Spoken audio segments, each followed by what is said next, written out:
We're talking about conditional loops today in Scratch.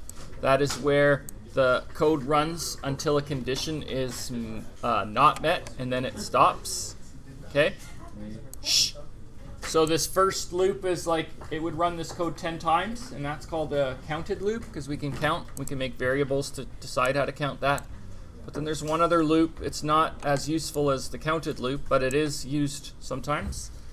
And it's called repeat until. You'll notice there's a hexagonal shape there, which means it's looking for conditions. Greater than, less than, equals are shapes that would work. There's like even this one. Contains, which I never use. There's and, or, and not as well. So I'll show you how to do question 1 from lab 1. Or lab 6, sorry. Let me look at that. Write a program that asks the user for their name until they enter Tim or your own name. Otherwise, keep saying, I don't know you, and ask for their name. You can also keep track of how many times that question was asked. So I'll show you how to do that. I'm going to ask someone their name, right? I guess I'll probably ask them in the loop. Possible? Let's ask them in the loop, because we just want to ask them over and over again. And we just want to keep asking them as long as their name is not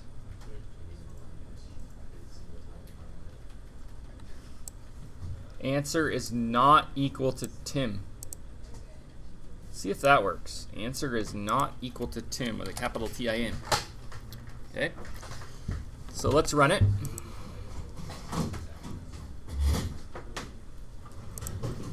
Not going to run because why? Repeat until answer equals Tim. That's what we want, right? We don't want the not equals. There we go. What is your name? All right, let's type it in. Jack.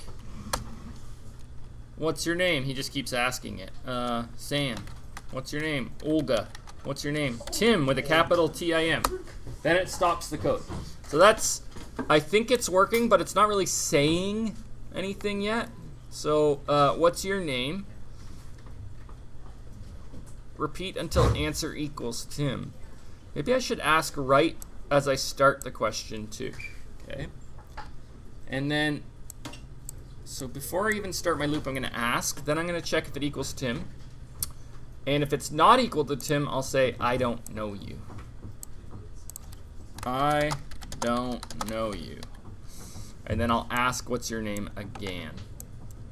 And then if this loop quits, I'll know the person's name is Tim, so I could say, hello, Tim. Now it has to be, they have to type it exactly like you wrote it here, T-I-M. So let me try it. What's your name? If I write Tim, it won't even do this loop, I don't think. It'll just say hello, Tim, and quit this loop because answer was Tim. That condition was met. If I write a bunch of other names, like Allie, enter, I don't know you. What's your name? It's just going to keep looping that over and over. If I type Tim but lowercase, it says, oh, it actually worked.